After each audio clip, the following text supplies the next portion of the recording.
today I have chosen one topic, how to solve the numerical problems in physics, and for that purpose I have chosen the first part of electrostatics, that is Coulomb's law in vector form. So in the last few years I have seen that the physics class in class 11 and 12 are considered to be mainly the numerical problem solving classes, and in some cases even the students get confused whether they are in a maths class or in a physics class.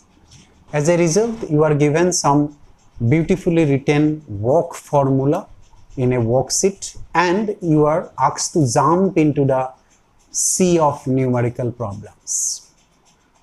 In that case, you lose the sum of the physics and you give less importance to the theory as well as derivation part. And for me, it is just entering a house through the window rather entering through the doors.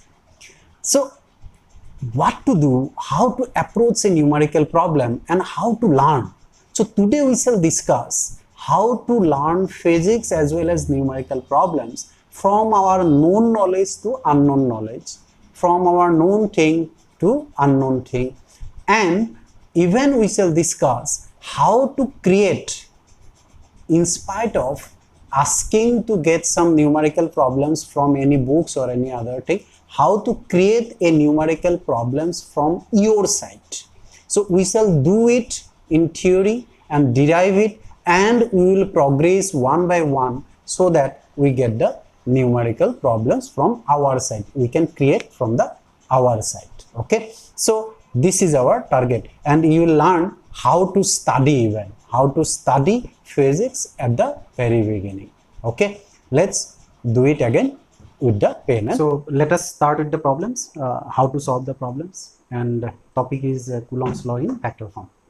So whenever we start a new topic, then it's better to start from a known thing to unknown thing. So before we start anything, you always start from known to unknown.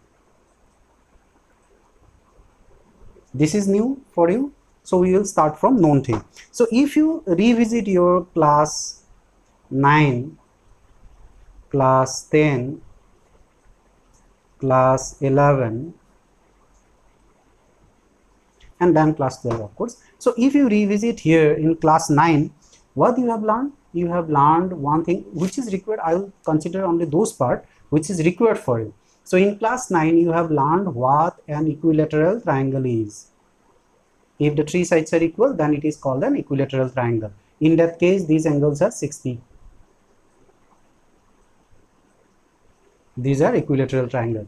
So if you draw the bisector from these, then these bisectors are like, say, A, B, C is the triangle, then this is your O is the suppose centroid.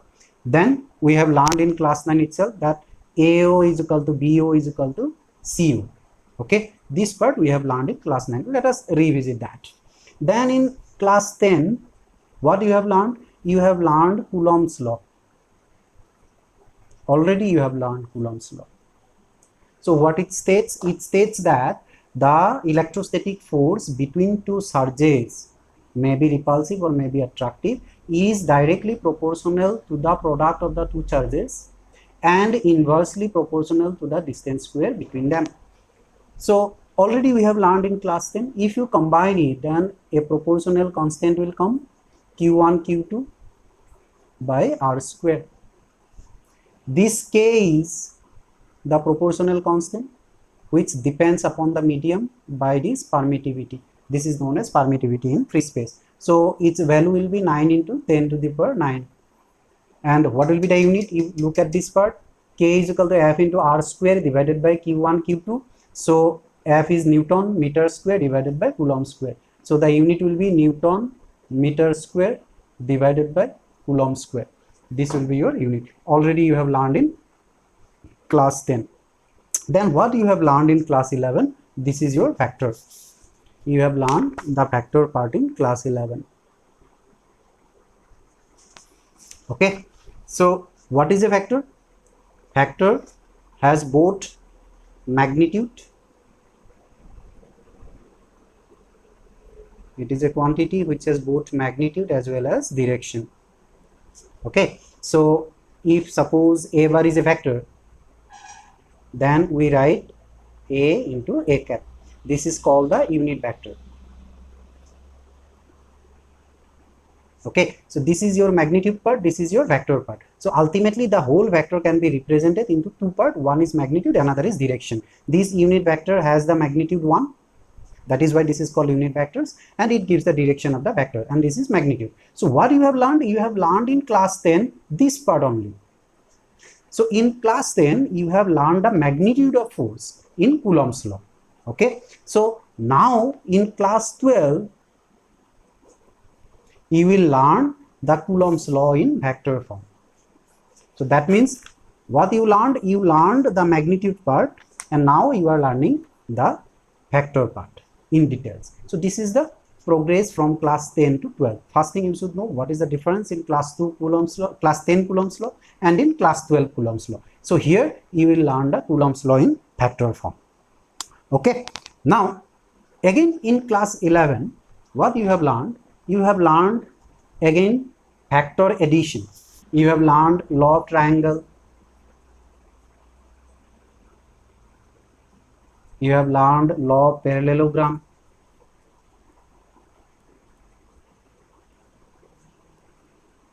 Okay, so I consider only any one of these.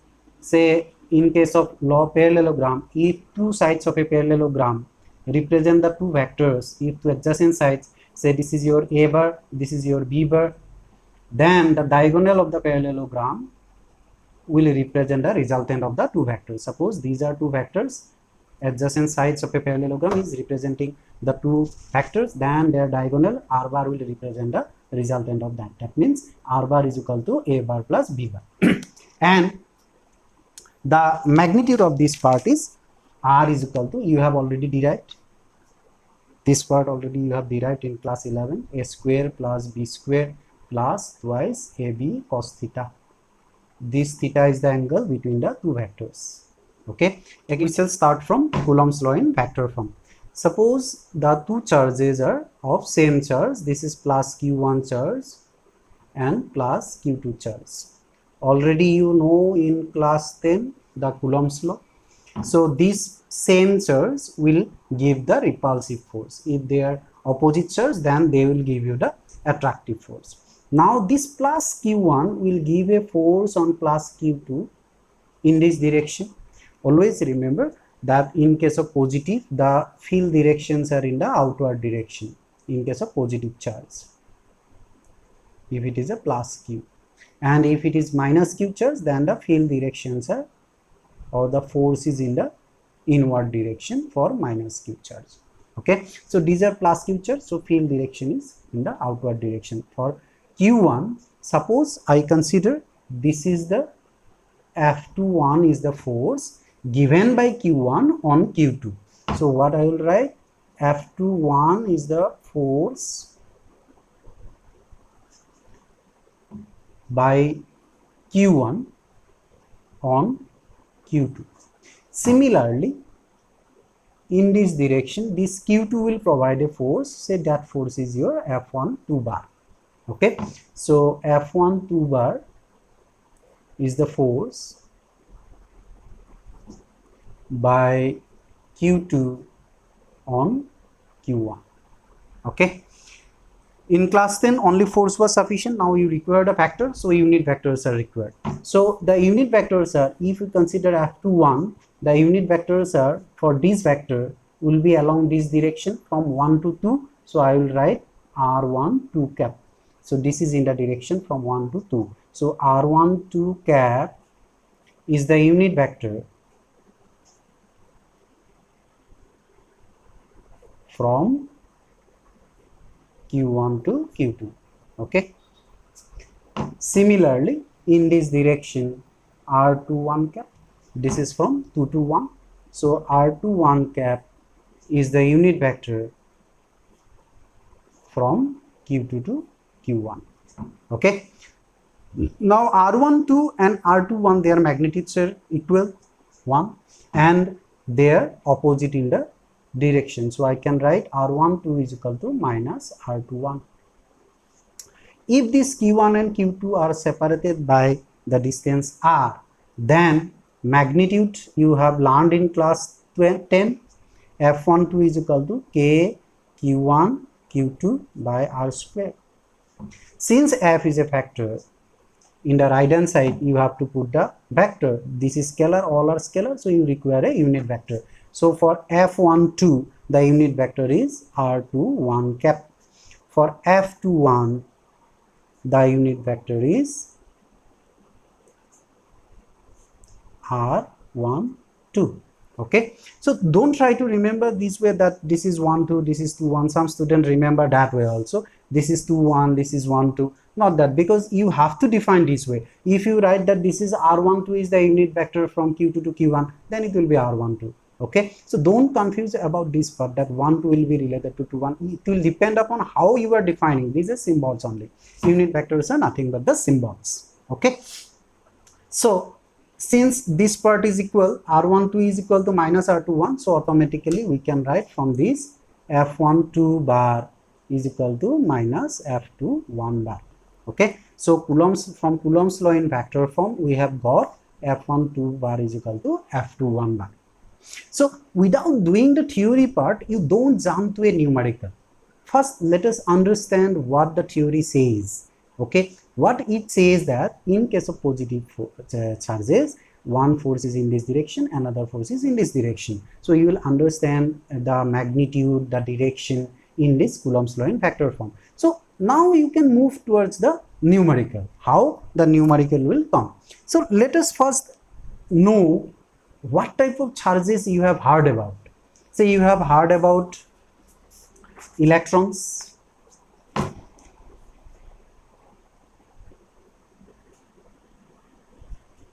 charge of electron is 1.6 into 10 to the power minus 19. You have heard about protons. This charge is, this is minus charge, this is plus charge, same thing. 1.6 into 10 to the power minus 19 coulomb.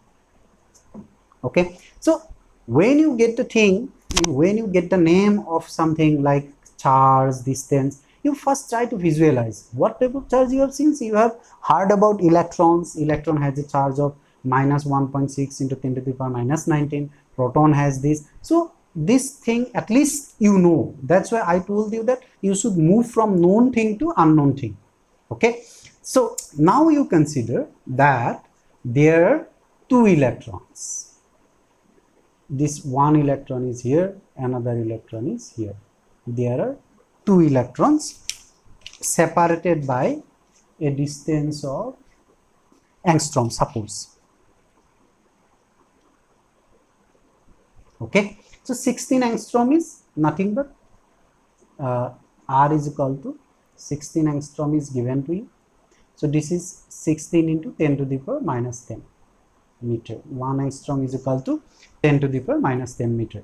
So here Q1 is equal to E, Q2 is equal to E. So you can get the force, magnitude of force, K E1 E2, or you can write E square, Q1 Q2, E into E, E square by R square. Okay, so this is K is equal to 9 into 10 to the power 9. E is equal to 1.6 into 10 to the power minus 19 square divided by 16 angstrom. So 16 into 10 to the power minus 10 square. Okay, 16 into 10 to the power minus 10 square. Okay, now 9 into 10 to the power 9. You do this part. Here 16 into 16, 10 to the power minus 20. Then 1.6 into 1.6, 10 to the power minus 38. So 16 and 1.6, this part can be cancelled, or you can write 9 into 1.6 into 1.6 divided by 16 into 16, 10 to the power minus 38, then plus 9 plus 20. Okay, so you see this part will be 9 1.6 into 1.6 divided by 16 into 16, 10 to the power, this is 29, this is minus 9, right? So if I write 1.6 is equal to 16, then this will be minus 10. Again 1.6 is equal to 16, then this will be minus 11. Then this will be cancelled out. So ultimately I will get 9 into 10 to the power minus 11 Newton. Okay. So the force between the two electrons is 9 into 10 to the power minus 11 Newton when they are separated by a disk. So you try to, once you get the answer, you try to visualize the answer. Actually, what is the magnitude? This magnitude is very, very small. 9 into 10 to the power minus 11 Newton is very, very small. And this is your nothing but the magnitude only. We are not using any factor form of the Coulomb's law. This is your class 10 problem. Okay. Now let us move step by step towards the factor form. So if you go towards the factor form, what we considered? We consider electrons are here. Okay. Now you consider that there are 3 protons, suppose instead of electron I consider 3 protons or plus Q charges. Okay. So now they are at the corners of an equilateral triangle. So proton charge is again 1.6 into 10 to the power minus 19, but it is positive. Okay. Now suppose you require the force, say this is your A, B, C. You want to find out the force on any of the charges by the other two. So here also proton is there, proton is there, proton is there. Now I want to get the force on this, suppose C, by the other two. So in that case, if I consider that this is also Q, Q, Q, these are equal charges. Okay. So then will give a force along this direction. This charge will give a force along this direction. Now you look at the situation. What you have seen, that one force is acting in this direction. If I consider say 1, 2, 3, okay, then this is your F13 and this is your F23, suppose, or 32, whatever you write, it doesn't matter. So one force is acting in this direction, another force is acting in this direction. These are vectors. So you have to find out the resultant vectors now. So if you consider this situation with your parallelogram laws, then what you will get, this is one side, this is another side. So if you consider a parallelogram, then this will be the resultant, right? So this is your F13, this is your F23, okay, then this will be F will be your resultant. So the resultant will be something like this, okay, using parallelogram law. So from class 9 you have understood that this angle is 60 if it is an equilateral triangle. So automatically this angle will also be 60. Okay. Now Hector's law of parallelogram, you have understood what is the magnitude. Okay. So what was the magnitude? Magnitude is something like F is equal to root over F13 square plus F23 square plus twice F13 F23 cos of theta. Theta is 60. Okay, so you have simply used the law of parallelogram. This formula you have used. Okay, R is equal to root over a square plus b square plus twice ab cos theta. Here this is A is anything F13, another is F23. So F is equal to F13 square plus F23 square plus twice F1 F3 F23 into cos 60. Okay. Equilateral triangle, this distance and this distance is equal. Again charge is equal. So automatically your magnitude wise you have derived that F13 is equal to F23 is equal to say F. I consider this is F. This will be equal because distance is equal, charge is equal.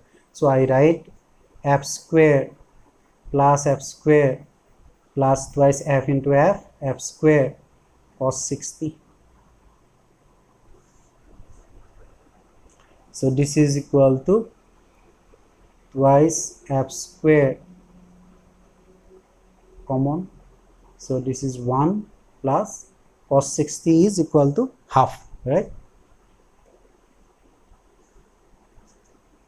So F square, bring it outside, F